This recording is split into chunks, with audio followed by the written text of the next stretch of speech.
안녕하세요. 궁금한 요즘 이슈 쉽게 알려드립니다. 지식이 삼촌입니다.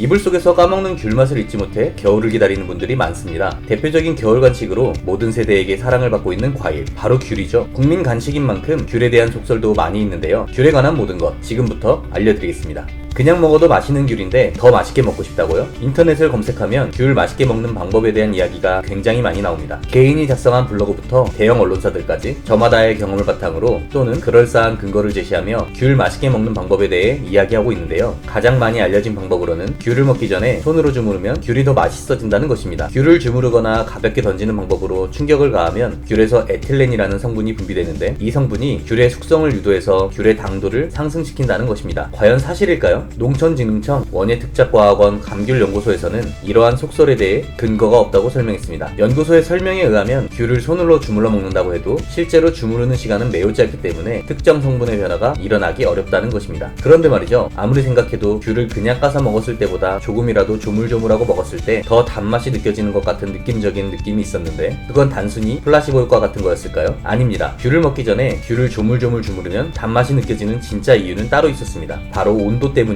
단맛이 가장 잘 느껴지는 온도는 30에서 40도 정도로 체온에 가까울 때 가장 강하게 단맛이 느껴진다고 하는데요. 귤을 손으로 주무르는 과정에서 손의 온기로 인해 차가웠던 귤이 체온과 엇비슷한 온도로 따뜻해지면서 단맛을 더욱 잘 느낄 수 있게 되는 거죠. 잠깐, 귤을 주무른다고 해서 화학 성분으로 인해 단맛이 더 나는 것은 아니지만 체온과 같은 온도로 만들어 단맛을 더 잘 느끼는 상태로 만들 수는 있다는 것입니다. 여러분도 냉장고에서 꺼낸 귤 바로 먹지 말고 조물조물 주물러서 더 달콤하게 드시기 바랍니다. 귤에 관한 소설 중 또 다른 하나는 귤을 많이 먹으면 손도 얼굴도 노랗게 된다는 것입니다. 생각해보면 어릴 때 귤을 한참 까먹다 보면 손이 살짝 노래졌던 것 같기도 하고요. 또 생각 없이 귤을 까먹고 있으면 어른들이 너 그렇게 귤 먹다가 얼굴까지 노래진다 라는 농담을 하기도 했는데요. 귤을 많이 까먹으면 손발이 노랗게 변한다는 말은 과연 사실일까요? 사실입니다. 바로 귤에 함유되어 있는 베타카로틴이라는 성분 때문입니다. 베타카로틴을 음식으로 섭취할 경우 보통은 비타민으로 변해 흡수되지만 너무 많은 양을 섭취해 몸에 축적되게 되면 손바닥, 발바닥, 코끝 등 피부색이 노랗게 변하게 됩니다. 개인의 체질과 대사 속도에 따라 다르겠지만 일반적으로 하루 10개 이상의 귤을 며칠간 연속으로 섭취하면 피부가 노랗게 변하는 카로틴 혈증이 발생할 가능성이 있습니다. 특히 어린아이들은 체내 대사 기능이 성인보다 느리기 때문에 더 적은 양으로도 증상이 나타날 수 있습니다. 노랗게 된 피부가 원래 상태로 되돌아오려면 짧게는 몇 시간에서 길게는 몇 개월까지 걸릴 수도 있다고 하는데요. 아무리 몸에 좋고 맛있는 음식이라고 하더라도 적당히 먹는 게 중요하겠죠. 지금은 손쉽게 구할 수 있어서 손발이 노랗게 될 때까지 먹을 수 있는 과일인데 예전에는 왕에게 진상하는 귀한 과일이었다는 사실 알고 계셨나요? 귤은 삼국시대부터 제주도에서 재배됐다고 기록되어 있습니다. 탐라지에 따르면 백제 문주왕 2년 때에 탐라국에서 지역 특산물로 귤을 바쳤다고 쓰여있고 고려사에는 고려문종 6년에 탐라국에서 세금으로 받아오던 귤의 양을 늘린다고 쓰여있는데요. 이때부터 귤을 재배하고 진상했음을 알 수 있습니다. 조선시대에는 동짓달이 되면 제주에서 귤과 유자가 진상되고 그 귤로 종묘에 제사를 지내고 빈객 접대용으로 쓰이기도 했습니다. 왕에게 진상하는 과일이다 보니 관리도 엄격했는데요. 생산량을 채우기 위해 일일이 개수를 파악하고는 열매마다 꼬리표를 달기도 했다고 하네요. 해방 이후 1970년대까지도 귤은 쌀보다 비싼 과일이었습니다. 값비싼 과일이다 보니 귤을 재배하면 돈을 많이 벌기도 했는데요. 당시에 제주도 사람들은 귤나무 한 그루를 잘 키우면 자식을 대학까지 공부시킬 수 있다고 해서 귤나무를 대학나무라고 부르기도 했습니다. 1970년대 이후에 들어서며 귤을 생산하는 사람이 많아지고 경제발전으로 사람들의 소득 수준이 올라가고 여기에 기후변화로 제주도 외에 남부지역에서도 귤을 재배할 수 있게 되면서 귤의 가격이 점차 내려가기 시작했고 온 국민이 즐기는 겨울과일로 자리잡게 됐습니다. 귤의 대량 생산, 대량 소비 시대가 되면서 겨울이 되면 귤을 한 박스씩 사다 놓고 먹는 사람들도 많아졌습니다. 베란다에 박스째에 귤을 두고 먹다 보면 마지막엔 꼭 썩은 귤을 만나게 되는데요. 마지막 한 알까지 싱싱하고 달콤한 귤을 먹기 위해 귤을 보관하는 방법도 알려지고 있습니다. 먼저 맛있는 귤을 고르는 것이 우선인데요. 귤을 고를 때에는 크기가 너무 크지 않고 작고 단단한 귤을 고르는 것이 좋고요. 귤의 꼭지 주변이 매끈한 것보다 울퉁불퉁한 귤이 당도가 더 높다고 하네요. 이렇게 맛있는 귤을 골라 구입했다면 귤 박스를 뒤집어서 열고 아래쪽에 있는 귤을 확인해야 합니다. 위에 쌓인 귤의 무게 때문에 터지고 상처난 귤이 있을 수 있기 때문입니다. 상한 귤을 걸러냈다면 습기 흡수를 위해 키친타월 또는 신문지를 깔고 귤과 귤이 맞닿지 않게 띄엄띄엄 놓아줍니다. 그 위에 다시 키친타월이나 신문지를 깔고 다시 귤을 놓아줍니다. 이렇게 해서 바람이 잘 통하는 서늘한 실온에 보관하면 마지막 한 알까지 달콤하고 맛있는 귤을 즐길 수 있습니다. 최근에는 겨울 별미로 얼린 귤이 귤이 유행하고 있는데요. 껍질을 제거한 귤을 얼려서 먹으면 귤 샤베 같은 맛을 즐길 수도 있고, 또 얼린 귤을 위스키나 하이볼에 넣어 먹으면 색다른 맛을 즐길 수 있다고 하네요. 언제 어디서나 손쉽게 까먹을 수 있고 비타민이 풍부해 겨울철 감기 예방에도 좋은 귤, 맛있게 드시고 올겨울 건강 챙기시길 바래요. 오늘 영상은 여기까지입니다. 영상이 도움이 되셨다면 구독, 좋아요 눌러주세요.